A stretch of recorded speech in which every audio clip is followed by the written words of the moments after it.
summer in southeast Texas, albeit doesn't start for another couple of weeks, I guess. 7th, yeah, a couple of weeks roughly. So if you're out there, just be careful. As I said yesterday, stay hydrated, use sunscreen, get in the shade as much as you can. I was hearing on the TV advice about this saying if you spend like 5 minutes outside sweating in the sun, then go take a break. Take a break every 5 minutes, even if it's only for like half a minute or a minute. So, just some good advice.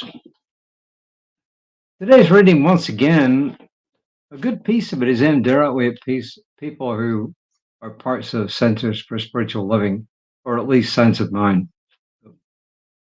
But the message applies to everybody. It's just got to be put a little bit different. From the Hindu scriptures, we get mind precedes all mental states. Mind is their chief. They are all mind wrought. If with a pure mind a person speaks or acts, happiness follows them like a never departing shadow. Blessed are the pure at heart, is the way Jesus put it. That was from the Dhammapada.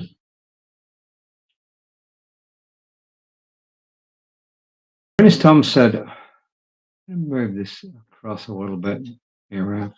Ernest Holmes said, our mind partakes of the creativeness of infinite mind, capitalized, and we may direct this creativity in our experience at the level of our understanding of it.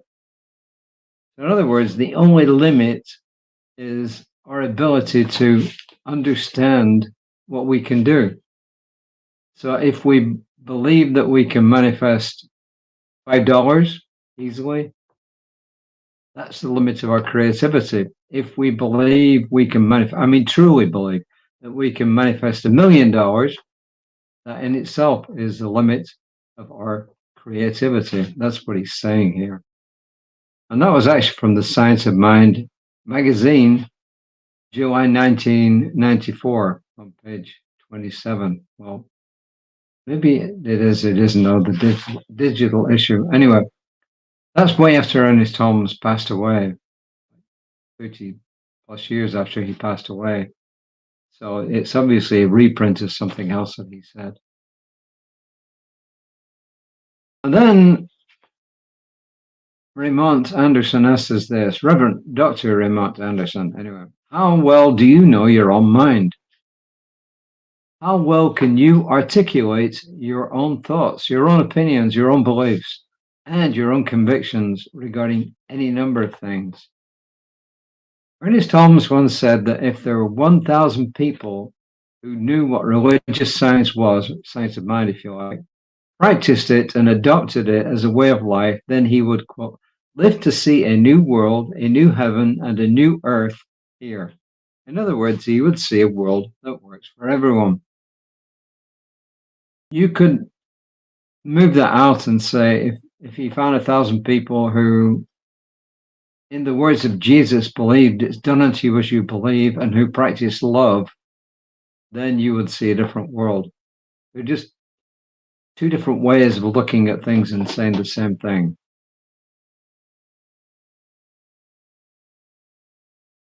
Then he directs the question directly at people who practice religious science, and I would broaden it out and say unity, divine science, new thought in general.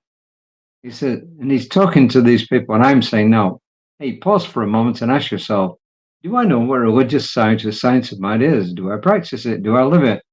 What do each of these things not only mean, but what do they look like in my daily life? So if you're a practitioner of religious science, and you don't have to be a licensed practitioner, you don't have to go through 4 years of training to get this. If you practice religious science, capital P practitioner, small p, sorry, practitioner, then, hey, do you actually live what you do? In other words, do you practice what you preach?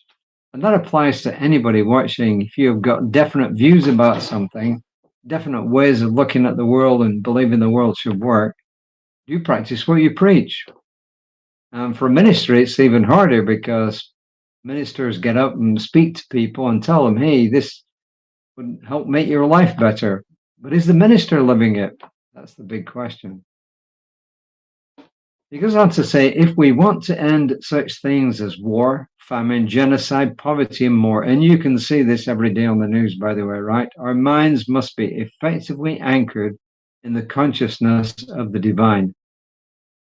We must actively practice, engage, and embody the creativity that the divine is as us, and stop wanting the divine to do it for us. As a kid, I prayed for God to do something. Now I claim something and I allow the divine to take care of it. It's a different way of looking at the world. Meister Eckhart said, between me and God, there is no between. Each of us is it, the divine, grand of all being, God, whatever you want to call it, and must assume the responsibility that comes with that awareness and power. In other words, you're an expression of one source, and you have the power of that one source running through you. And as Holmes said, the only limit on that power is the limit that you put on it.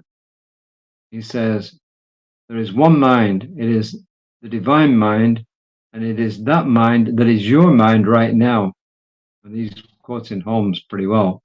He says, how are you using it to build bridges in all senses of the word, metaphorical and physical, heal lives, evolve consciousness, and nurture loving relationships? We can use this mind either to build bombs or to build homes. We can use it to hurt or to heal. We can use it to hoard and to share or to share. He says, what will you do? Ernest Holmes also said something which is, hang on a second, which might be kind of more relevant. He said, if you can find a group of people who are for something and against nothing, that he would change the world. Mother Teresa said something very similar. When people asked her if she will be against war, she said, no, but I'll be for peace. If somebody asks me to be against something, I won't do it. But if somebody asks me to be for something, I will do it. Why is that relevant? It's relevant because you're looking at the positive and not the negative. So if you say, I want to get rid of poverty, that's one thing. If you want to say, I want to see a world where everybody has enough to eat, good living, good hygiene, and so on and so forth, it's a different way of looking at the world. Your focus is on something different. My wife's got this great saying. If somebody says to her, hey, don't forget, she will say, no, remember. It's a big deal with her.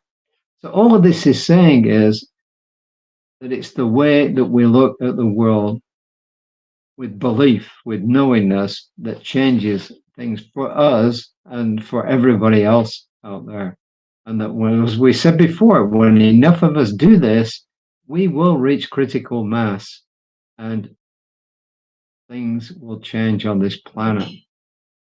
You know, I changed the way I actually, in the write-up for these, I'm not sure if everybody sees them, but if you see the write-up for this, especially if you're on a Facebook page of some shape or form, Mind Creative Life, whichever, Prosperity Living, wherever, then you should see where it says at the end, it used to say affirmation, now it says contemplation. And that is more relevant to a lot of these sayings. They're good quotes, but some of them are very long. And that's why, especially the one today, it's more of a contemplation. I use my mind to image, envision, strategize, engineer, and communicate with others. Why? So we may cooperate and collaborate in ways that heal and transform the world. That is a big affirmation. You can use it for contemplation. And when you contemplate something, then your mind starts to focus on it and you start to achieve a similar thing. Tomorrow, we got family coming at about 4:30. So I'm going to work in sometime tomorrow to do my reading. I will do it. I might do it early. I might do it later. I don't know, but I will do it. And Reverend Lisa will be on tomorrow morning at 9:15 on Creative Life. Spiritual Center's Facebook page, not necessarily where you saw this. Similarly, Creative Life Spiritual Center's Sunday service will be on Creative Life Spiritual Center's Facebook page tomorrow at 11 live, and it will be on that same page later as a recording, and it will also be on Creative Life Spiritual Center's YouTube page later as a recording. It will be on YouTube without the music. So there you are, because it just won't. So until next time, just remember this. Just know with me that we, between us, have the ability to change the world. And I claim that the world is changing one person at a time. And I'm grateful for this. And I release my word into that all-knowing mind that is able to always and must always say yes. Namaste.